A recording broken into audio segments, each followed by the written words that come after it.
Welcome back to The Explainer. Okay, today we are stepping into an absolute masterclass of supernatural suspense. We're looking at the chilling narrative Tufani Barsheki Rat, which translates to A Stormy Rainy Night.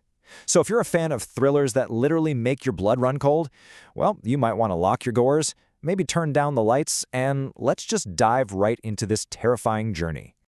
Right off the bat, I want you to put yourself directly in the middle of the scenario. Imagine you're stranded. You're caught in this sudden, violently blinding storm. You know, the kind where you can barely see your own hand in front of your face, let alone the road ahead of you. You're completely alone. You're vulnerable. And then, out of the blurry darkness, a shadowy figure just suddenly appears. And the very first thing they ask you is, have you lost your way? I mean, it is the perfect inciting incident, right? It sounds like an offer of help, but it's laced with this immediate, undeniable undertone of menace. Like, who is this person, and how exactly do they know you're lost? Part 1. The Storm and Our Lost Traveler. So our protagonist here, Raghu, is frantically pedaling his bicycle as the sky rapidly turns this sickening color of dead ash. Unrelenting rain and aggressive lightning basically trap him in place, and as the roads turn into this muddy, impassable mess, he realizes with absolute dread that he has wandered completely off the path.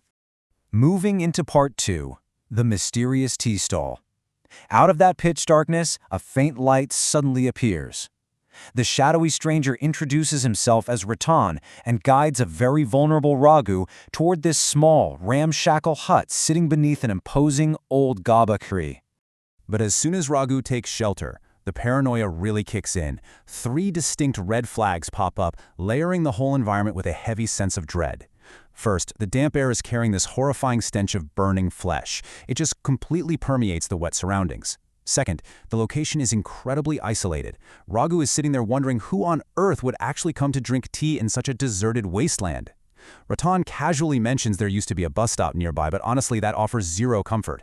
And the third, and probably the most chilling supernatural tale of the whole bunch, despite the howling, violent wind whipping all around them outside, the flame inside the hurricane lamp does not move. It is perfectly, unnaturally still. At this point, the paranoia is really setting in. Raghu is just clutching his money bag tighter, feeling exactly like a fly caught in a massive, invisible web. Which brings us to Part 3, the terrifying truth of Jumar. Inside the hut, the atmosphere suddenly shifts. You start hearing the rhythmic jingling of anklets approaching in the dim light. A woman steps forward to silently offer Raghu a betel leaf, twisting what should be a gesture of warm hospitality into something deeply sinister. And just as Raghu slowly reaches out his trembling hand to accept the leaf, the environment shifts violently. That previous smell of burning flesh, it vanishes, and it's instantly replaced by an overpowering, metallic, just nauseating stench. It's the unmistakable scent of raw blood. It hits Raghu right in the face, completely overwhelming his senses and making his stomach turn in absolute revolt. Right as that metallic smell hits him, a sudden gust of wind blows through the open doorway. It catches Jumar's scarf, blowing it back from her neck, and in that split second, Raghu sees it. A deep, jagged slit right across her throat, with a fresh trail of blood steadily trickling down. His blood runs cold. Before his brain can even begin to process the horror of what he's looking at, Jumar quickly pulls her scarf back up and, in the literal blink of an eye, vanishes into thin air. Terrified completely out of his mind, Raghu mechanically places the betel leaf in his mouth, paralyzed by pure shock. So here's the crucial thing to remember. Raghu is now completely trapped for the night. There's no leaving in that storm. Ratan turns down the lamp and just disappears into the back room. So Raghu lies down, overwhelmed by this bizarre mix of physical exhaustion and absolute terror. But as you can guess, the night is far from peaceful. First, the silence is violently pierced by the screeching of a hungry jackal. Then, a black owl lands in the gob tree right outside, and its hooting sounds almost like a grave warning. Suddenly, a horrifying, agonizing scream echoes in the pitch-black dark. Raghu jolts upright in bed, and then he hears it, a slow, rhythmic creaking. He turns his head and hallucinates a man hanging by a noose from a bamboo rafter, swaying back and forth just an arm's length away. Let's move into Part 4. Ratan's bloody tale. Desperate to escape, Raghu bolts outside, only to find Ratan out there who calmly waves off Raghu's terror as just a bad dream.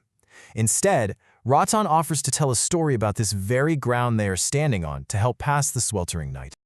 Rodan maps out a chilling sequence of events that happened exactly 3 years ago. So, a man ran a thriving tea stall right here on this spot. He had a remarkably beautiful wife from another village, but her presence unfortunately brought in a lot of unwanted attention, specifically a man named Shankar, who would buy a single cup of tea and just sit there staring at the wife for hours. One fateful afternoon, the husband heads out to the market, planning to return on the late bus. But seeing a massive storm brewing on the horizon, he takes an earlier bus back in the evening. And this unexpected early return leads him straight to discovering his wife's ultimate betrayal. As night falls, this incredibly tense situation violently erupts into murder, a lightning strike, and a totally devastating fire. The betrayal was just absolute. On one hand, you have this trusting, hard-working husband. He's literally bringing home glass bangles from the market as a gift. He rushed home early because he was worried she might be frightened by the approaching storm. But on the other hand, you have the deceitful lovers laughing together in the marital bed. When the husband peered through the window and actually saw Shankar with his wife, the absolute shock caused him to drop his bag. The delicate glass bangles shattered loudly on the floor, and it's this heartbreaking moment that instantly snaps his sanity. That heartbreak transformed into pure, blinding rage, ending in a grisly 3-part revenge. First, moving in a blur, the husband attacked his wife, using a sharp object to fatally slit her throat. Second, he grabbed Shankar, who was actively begging for his life at this point, by the hair and violently dragged him out into the yard. Third, he strung a rope from the bamboo roof and brutally hung Shankar, watching him suffocate. Now, I want you to connect the dots here. Think back to Raghu's terrifying experiences earlier in the night. The woman with the slit throat, the creaking rope, the hallucination of the hanged man. Raghu wasn't just having some random nightmares, he was literally witnessing the residual, ghostly echoes of this exact horrific execution playing out all around him. After the brutal killings, the husband is just left standing there among the sheer carnage. The reality of what he has lost and what he has just done finally crashes down on him. He looks at his wife's lifeless body and lets out this final, despairing, agonizing scream into the storm. "Why, baby, why did you do this?" Completely broken, he goes inside, grabs the burning red lantern, and violently smashes it over his wife's body. And at that exact moment, lightning strikes the hut. A massive fire erupts, completely consuming the structure, the bodies, and the screaming husband himself. This brings us to part 5, the horrifying morning truth. As dawn finally breaks the hypnotic spell of the night, a terrified Raghu practically flees on his bicycle. But he quickly realizes he made a fatal mistake. In his panicked rush to escape the eerie tea stall, he left his life savings behind. He gets a little way down the road before he realizes this massive mistake. He has no choice. He has to turn his bicycle around and go back for his heavy bag of money. But when he arrives at the spot, well, everything is wrong. There is no tea stall. There is no rattan. There is no bamboo platform.